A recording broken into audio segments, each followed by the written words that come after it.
You said no, just one word, and the person in front of you changed. No argument, no raised voice, just that heavy silence, that look hardening, as if you had just done something unforgivable. And you felt it right away. That familiar weight, that guilt that shows up the moment you refuse someone. You know that weight. You've been carrying it for a long time. So long you don't even remember when it first appeared. Because early on, you learned that saying no meant risking loss, losing affection, losing approval, losing that fragile peace you had built around you. So you said yes, again and again. Even when you were exhausted, even when something inside you tightened, resisted, begged you to stop. You smiled, you helped, you gave, and people took, naturally, as if it was your role. You started wondering if you were too sensitive, too emotional, too complicated. You looked for what was wrong with you to explain why being around others drained you like that. You turned the question over and over in your mind. You searched for the flaw in yourself again and again. But the truth is different. There was nothing wrong with you. There was simply something you didn't understand yet about your own nature, something important no one had ever explained to you. Carl Jung spent his life studying what happens inside a person when they finally begin to belong to themselves. He found that for some people, setting a boundary is not a simple act. It's an inner break, a confrontation with everything that was built just to survive in the eyes of others. It's not about personality or weakness. It's something that was shaped very early on, often without you even realizing it. And when you start saying no, something unexpected often happens. You begin to see very clearly who around you truly respected your boundaries and who had simply gotten used to your silence. And that moment, you may already be living it. That moment when the exhaustion becomes stronger than the fear. That moment when one betrayal too many cracks something open inside you. That moment when you said no, and for the first time, you didn't take it back. In this video, you're going to understand why it's been so hard for you to set boundaries for so long, what really happens inside you when you start doing it, and why this moment you may be going through right now is not a breaking point, it's a beginning. What yes was really hiding. For years you said yes, not out of weakness, not because you lacked character, but because somewhere deep inside, saying yes was the only way you knew how to keep the connection. You had learned, very early on, that your value depended on your availability, that if you stopped being useful, being present, being accommodating, something would break. Not necessarily in a specific relationship, but in the image you had of yourself, the image of someone kind, dependable, someone people can count on, and that image mattered to you, maybe more than you ever admitted. This pattern didn't appear overnight. It built up slowly, often starting in childhood, in environments where expressing a need or setting a boundary created tension. Maybe your emotions were regularly dismissed. Maybe the love around you felt conditional, tied to your behavior, to your ability not to cause trouble. So you learned to adapt, to sense what others needed from you before they even said it. And that ability, which sits at the core of an empath's nature, gradually turned into a survival reflex without you even noticing. What Carl Jung called the persona, that social mask we build to fit in, wasn't a conscious choice for you. It was armor, something built to protect what was more fragile underneath. And like any armor worn for too long, it eventually became heavy. It started to disconnect you from yourself just as much as it protected you from others. An empath's yes is not just politeness. It carries an emotional weight that very few people around you have ever truly understood. Saying yes meant staying safe. It meant not risking rejection, judgment, or abandonment. It meant proving, once again, that you deserved your place in other people's lives. You weren't naive. You were adapted to an environment that never taught you that you could say no without losing something. And that adaptation, as costly as it was, had a deep logic. What it built into your relationships and why it made certain people especially drawn to you is what we're going to look at now. The silent prey. There's an uncomfortable truth that many sensitive people only discover late. Their inability to say no did not go unnoticed. Some people picked up on it instinctively, sometimes without even realizing it, and they used it, not always with cold, calculated intent from the start, but because people with unresolved emotional needs are naturally drawn to those who give without limits. It's a dynamic that forms quietly, over time, and often remains invisible as long as you're inside it. You may have known this kind of person, the one who always knew exactly how to phrase a request so that refusing felt cruel. The one who used your empathy as leverage, presenting their needs as constant emergencies, making you feel responsible for their emotional state. The one who thanked you just enough to keep you giving, but never enough for you to feel truly seen. And you gave, again and again, because you could feel their distress, and leaving someone in distress was unbearable for you. But equality without boundaries becomes a vulnerability.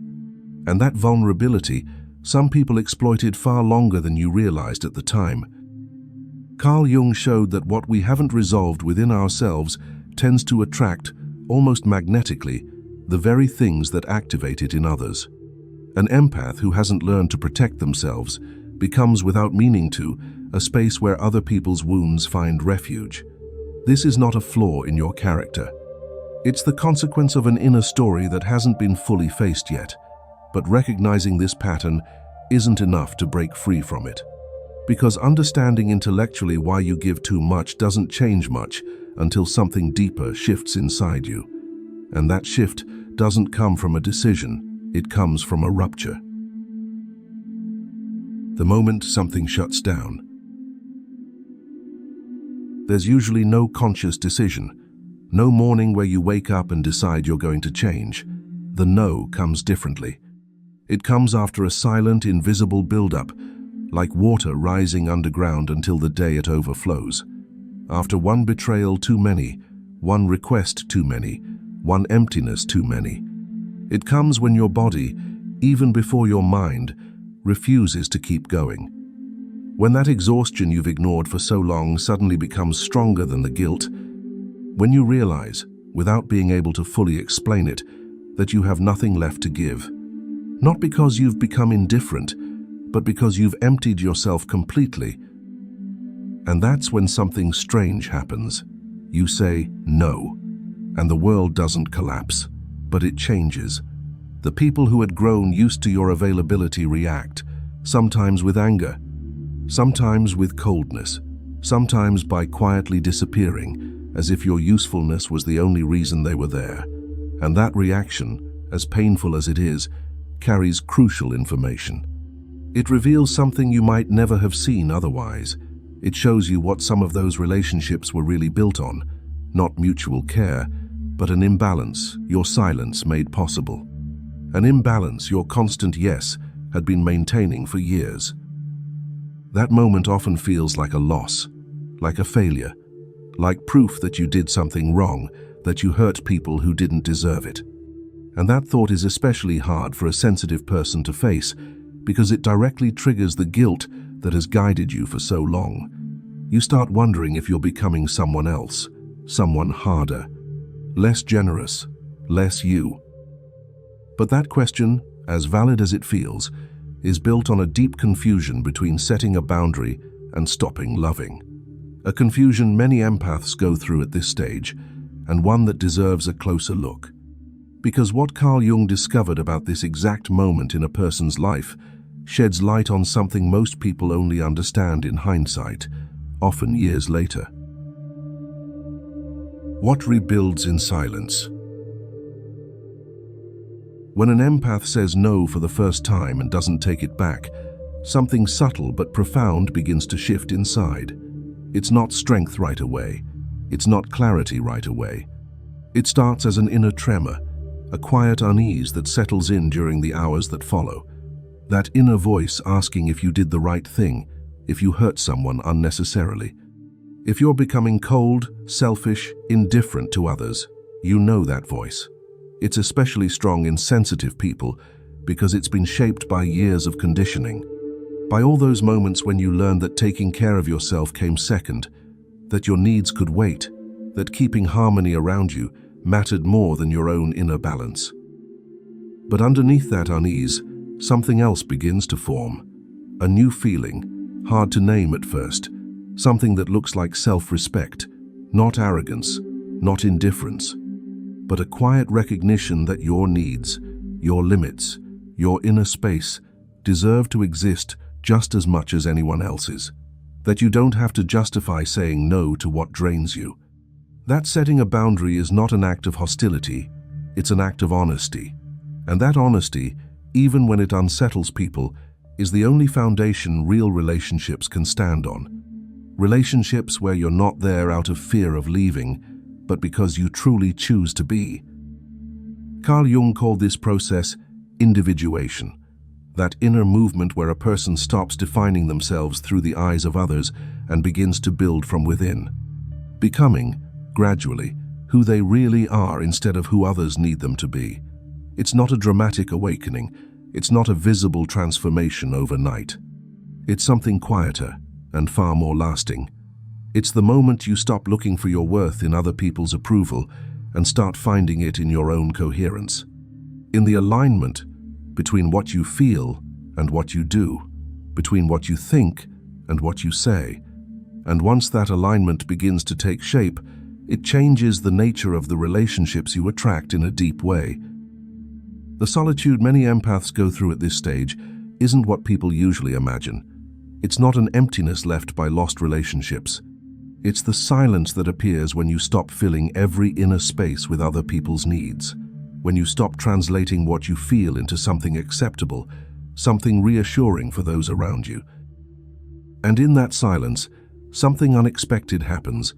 You start noticing things you couldn't see before, not because you've suddenly become more perceptive in some new way, but because you're no longer busy managing other people's discomfort instead of your own. You feel more clearly what works for you and what doesn't, what's real in a relationship and what's being performed. That clarity isn't a special ability, it's simply what remains when you stop turning away from yourself. Carl Jung described this moment as a gradual readjustment towards something more true, not an arrival, not a clear direction, but a different way of inhabiting who you are. And the people who remain in your life at this stage start to feel different, not better or worse, just more real. What you're going through right now may not be a crisis. It may simply be an inner space you never had the time to inhabit before. And learning to stay there, without escaping into busyness or self-sacrifice, might be one of the most demanding things you've ever done. And you? Was there a specific moment when you said no for the first time and felt something shift inside you? Did that change bring you closer to certain people, or did it create a distance you didn't expect? Share your experience in the comments. Your story might be exactly what someone else needs to hear to take that step too.